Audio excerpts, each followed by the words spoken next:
about I start by setting the scene? Yeah, sure, why not? I will start by setting the scene. This provision was implemented in 2008, the Act to Tax Excessive Remunerations. If you achieve a 93% sale of your assets, you will receive a $1.4 million one-off bonus.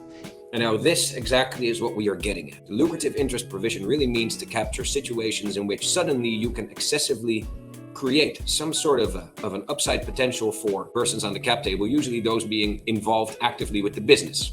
So if you're employed by a business or a sole proprietor, your income is taxable in box 1 at a rate of 37%, first 68K to 49%, the excess. You have a element such as a portfolio share, which is a less than 5% stake, then you are effectively taxed for a 6% return, and you pay 30% tax on it. That means that if you actually make a 12% return, your effective tax rate is going to be 15%. And so this really is the holy grail for high-performing assets. And that, of course, is the setup. Just imagine if you're involved as a managing partner, that if there's a large excess at the end of the year, a large profit, it would be nice if you could color it a dividend, because you're being taxed for a deemed return, not an actual return, rather than a bonus, because then it's a box 1 element and you're taxed for the actual return at 50%. So that's where this comes from. There's so-called box arbitrage. And the lucrative interest provision tries to capture those excessively lucrative shares that create a return that's far greater than the 6%, sometimes even far greater than 100% in a year, and tax those as the bonus income that they probably really are, rather than the return on capital invested that you try to label them as. Yves, welcome. Thank you.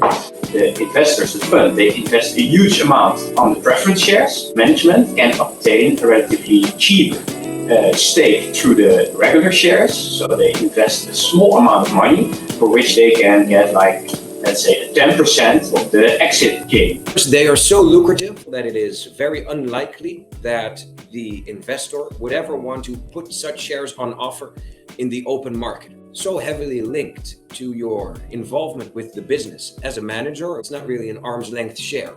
Okay. Those type of shares are not offered to regular investors. The fund wants to incentivize management to work hard and to meet their management goals. They are offered those type of shares with big leverage. And if the ratio is indeed more than 1 to 10 and the shares are deemed to form a remuneration for the labor, then the shares are taxed in both ways. Sounds like a bit of a catch-all clause. Yeah, this is a typical example. I think you also saw it in the margin call. Hey, that was a good idea. That was a good idea. Yeah, you get 1 million extra when things go well, blah, blah, blah. That's what happens here too. It says if management meets certain management goals, if the management goals are met for 100%, the certificates are doubled for management. And this is kind of a ratchet share approach, which can also be tackled.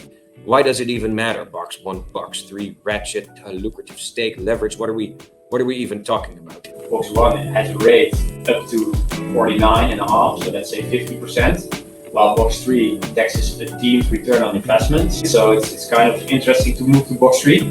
There's kind of a move around this. If management holds through a management holding company, and the management holding company has at least 5% of the shares, the management company can receive dividends free of taxation. Dividends can be distributed upwards to management. At least 95% must be unpaid in the year it has been earned by the management company, and then it's taxed in box 2 instead of box 1. And so you get the middle of the road option of paying the combined tax rate of about 46%, as opposed to the 60+% as a punitive measure, right? And it's kind of a deal. The taxpayer admits that it's not box 3 because it's lucrative, so the tax inspector doesn't have to prove that it's a lucrative investment. And at the same time, the tax authorities are willing to go for box 2 taxation. So it's kind of a middle ground deal. Well, in that sense, I say everybody happy. Bassie and Yves out.